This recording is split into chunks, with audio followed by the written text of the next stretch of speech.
जांच की जा रही है, तो उसमें हम लोग सहयोग करेंगे।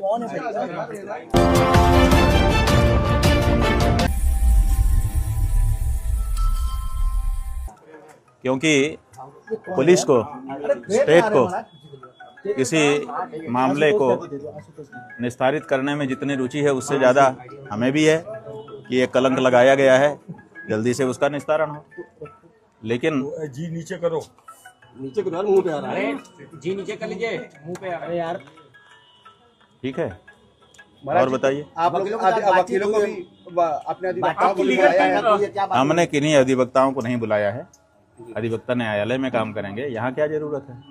लेकिन कुछ अधिवक्ता जरूर यहाँ पर आए हुए हैं, वो अपने श्रद्धा से, अपनी भावना से खड़े हुए हैं। गुरुजी, किस जितना जल्दबाजी इस पूरे केस में देखा जा रहा है, पुलिस वहां से आकर पूछताछ के लिए एक पूरा माहौल बनाने की कोशिश हो रही है, आप कैसे देखते हैं इसको? रामचरितमानस में लंका कांड है, वहाँ पर विभीषण ने रावण को समझाते हुए कहा है, उगरे अंत न होई निबाहु, काल नेमि जिमि रावण राहु। मतलब जो भी छद्म वेशधारी होगा, ढोंगी होगा, पाखंडी होगा, उसके ढोंग का, पाखंड का एक न एक दिन अंत होगा। न होई निबाहु, निबाह नहीं हो सकेगा। और 3 उदाहरण दिए, रावण, कालनेमी और राहु। रावण जो है वो सन्यासी का वेश धारण करके आया था, सीता जी को हर करके ले गया, लेकिन उसका पर्दाफाश हो गया कि यह असली सन्यासी नहीं है। इसी तरह से कालनेमी यति सन्यासी का वेश धारण करके आया था हनुमान जी के सामने, उसका भी पर्दाफाश हो गया, छुप नहीं सका। और राहु देवताओं का वेश धारण करके देवताओं की पंक्ति में अमृत पीने के लिए बैठ गया था, लेकिन उसका भी पर्दाफाश हो गया। तो जो लोग भी छद्म वेशधारी हैं, उनका पर्दाफाश होना ही है, ना होने का कोई सवाल ही नहीं है। इसलिए हम लोग निश्चिंत हैं। उत्तर प्रदेश की पुलिस जांच कर रही है। हालांकि जनता कह रही है कि उत्तर प्रदेश की पुलिस पर हमको भरोसा नहीं है, दूसरे प्रदेश की, जहां पर बीजेपी की गवर्नमेंट ना हो, वहां की पुलिस जांच करे। और हम तो जो पुलिस आ रही है उसी के लिए तैयार है कि भाई पूछ लो क्या पूछना है प्रश्न। तो महाराज जी सपोर्ट करेंगे पूछताछ में? हाँ जी, गिरफ्तार हमें कुछ जानकारी नहीं है। आप लोग जो बता रहे हो, आप लोग ज़्यादा जानते हो।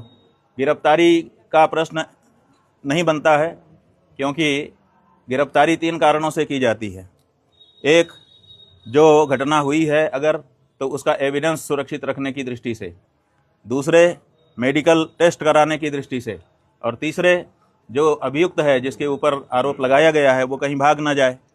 तो आप देखिए, इतने दिन बिता दिए गए हैं, या जो शिकायत करता है उनकी ओर से, कि अब एविडेंस तो सुरक्षित रहने की कोई बात ही नहीं है, और झूठे मुकदमा भी झूठा है, तो एविडेंस का तो सवाल नहीं है। दूसरे है कि मेडिकल टेस्ट, अब इतने दिन के बाद मेडिकल टेस्ट का भी तात्पर्य समाप्त हो चुका है, और हम कहीं भागे नहीं जा रहे हैं। हम तो यहाँ सामने आपके उपस्थित हैं, हर तरह का सहयोग करने के लिए तैयार हैं। इसलिए गिरफ्तारी का कोई प्रश्न नहीं है। लेकिन इसके बाद भी अगर गिरफ्तारी की जाती है, तो इसका मतलब है कि कालनेमी जो बैठा हुआ है, वो चाहता है कि शंकराचार्य का अपमान करें, इनको जनता की नज़र में दोषी सिद्ध करने की दृष्टि से गिरफ्तारी की कार्रवाई करें। तो वो भी, हम तो पुलिस का कोई विरोध नहीं करेंगे, हम उसका सहयोग करेंगे। वो जो करेंगे, जनता तो सब देख रही है। देखिए, 3 कोर्ट है हमारे लिए, एक निचली कोर्ट है, एक मिडिल कोर्ट है, और एक हाई कोर्ट, सुप्रीम कोर्ट है। तो जो निचली कोर्ट है वो जनता है, जनता सब देख रही है और निर्णय देने वाली है। जो मिडिल कोर्ट है, हाई कोर्ट, वो हमारा हृदय है, हम जान रहे हैं कि हम गलत हैं कि नहीं हैं। और तीसरे ईश्वर है, सुप्रीम कोर्ट, वो भी देख रहा है कि कौन गलत है कौन सही है। तो ऐसी परिस्थिति में तीनों कोर्ट से हमको क्लीन चिट है। हमारा अंतःकरण हमारे साथ है, स्पष्ट कह रहा है कि तुम निर्दोष हो। ईश्वर की तरफ से भी हमको वही सूचना है, और जनता की ओर से भी। तो जो झूठ है वो अंत में निकल ही जाता है, पता चल ही जाता है कि ये सब बनावटी था। उगरे अंत न होई निबाहु, हमने बता दिया। तो जो कहानी गढ़ी गई है वो आज नहीं तो कल, कल नहीं तो परसों झूठी सिद्ध हो जाएगी। महाराज जी, इसमें क्या दिक्कत है? आपने कहा कि आपको यूपी पुलिस की जांच पर भरोसा नहीं है, किस एजेंसी के जांच पर आपको भरोसा है? बात यह है, प्रयागराज में लगातार धरने पे बैठे रहे, ये घटना कब हो गई? जो बता रहे हैं कि दो बच्चों के साथ इस तरह की घटना। बात यह है कि हम तो आप लोगों के कैमरों की जद में थे। जो प्रयागराज का स्थान है, उस प्रयागराज में चप्पे चप्पे पर सीसीटीवी लगा है। आप लोग निकलवाइए मेला अधिकारी के यहाँ से कि कितने रुपए का सीसीटीवी खरीदा गया है और वो कितनी जगह पर लगाया गया है और उसकी फुटेज कहाँ है। तो उन्होंने तो चप्पे चप्पे पर लगा रखा था कि कुछ भी घटना होगी हम उसको वार रूम से देख लेंगे। तो उनके यहाँ तो सब रिकॉर्ड होगा ना। हमारी बस तो हमारे शिविर के अंदर नहीं खड़ी थी, क्योंकि पुलिस ने जो हमारे साथ ज्यादती की उसके बाद से हम शिविर के अंदर प्रविष्ट ही नहीं हुए, बाहर ही खड़े रहे। तो सड़क पर ही हमारी बस भी थी और हम भी थे। तो ऐसी परिस्थिति में वो सब सीसीटीवी की कैद में है। दूसरे दिन रात आप लोगों का कैमरा हमारे ऊपर लगा हुआ था और उसमें कहना कि हम ये सब कर रहे थे, कितनी नीचता की बात है। और ये भ्रम फैलाया जा रहा है कि गुरुकुल में ये सब हो रहा है। हमारे गुरुकुल में जब वो लड़के कभी प्रविष्ट ही नहीं हुए, पढ़े ही नहीं, उनका हमारा कोई लेना देना ही नहीं है। वो हरदोई के विद्यालय के छात्र हैं, जैसा कि उनकी मार्कशीट जो मुकदमे में लगाई गई है उससे पता चला है। तो जब वो यहाँ पढ़ते नहीं हैं, लिखते नहीं हैं, आए नहीं है, गए नहीं है, यहाँ से कोई उनका लेना देना नहीं है, तो उनके साथ कैसे कोई कुछ कर सकता है। और तीसरी बात यह है कि ये कह करके भ्रम फैलाया जा रहा है कि सीडी है, सीडी है। वो सीडी किस चीज़ की है, वो उसको क्यों नहीं सार्वजनिक किया जाता है।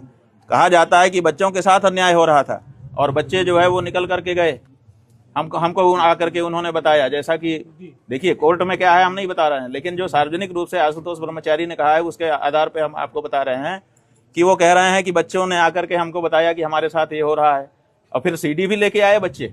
इसका मतलब बच्चे सीडी बना रहे थे। कौन बना रहा था सीडी? बच्चे बना रहे थे या कोई दूसरा ही बना रहा था? तो ये सब ऐसे सवाल हैं जिनका जवाब आने वाले दिनों में पूछा जाएगा और उनको जवाब देना पड़ेगा। महाराज जी किस एजेंसी पर हाँ जी, आपको भरोसा है? ये बात ये है बंधु, इसको समझिए और आपके माध्यम से जनता भी समझे कि सनातन धर्म को नष्ट करने के लिए कुछ लोग चोला पहन करके आ गए हैं, अपने आप को हिंदू हिंदू कह रहे हैं। उनका काम हिंदुओं का नहीं है, वो हिंदुओं के विरोध में काम कर रहे हैं, लेकिन अपने आप को हिंदू सिद्ध करके कर रहे हैं। जब विधर्मी चोट नहीं पहुंचा सके तो हिंदू चोला पहन करके हिंदू धर्म को नष्ट करने के लिए कुछ लोग आगे आए हैं और वो इस समय कारगर रूप से अपना काम कर रहे हैं।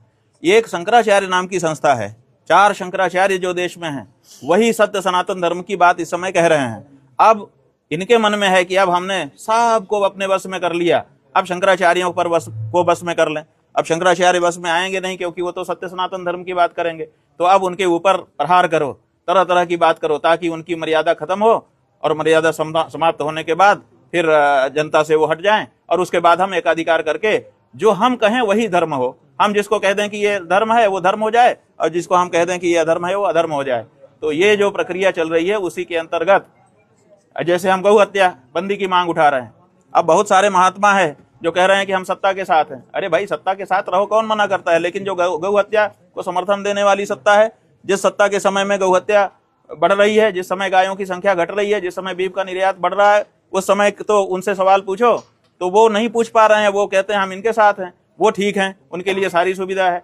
और जो शंकराचार्य कह दे कि गौ हत्या बंद हो, ये गलत हो रहा है, इसको ठीक करिए, उसके ऊपर इस तरह का लांछन और प्रहार किया जाए, ये हो रहा है। स्वामी जी ये हमारे अभिमुक्तेश्वरानंद के ऊपर प्रहार नहीं है, ये शंकराचार्य नाम की उस संस्था के ऊपर प्रहार है जिस संस्था के द्वारा सनातन धर्म आज भी सुरक्षित है। चलो।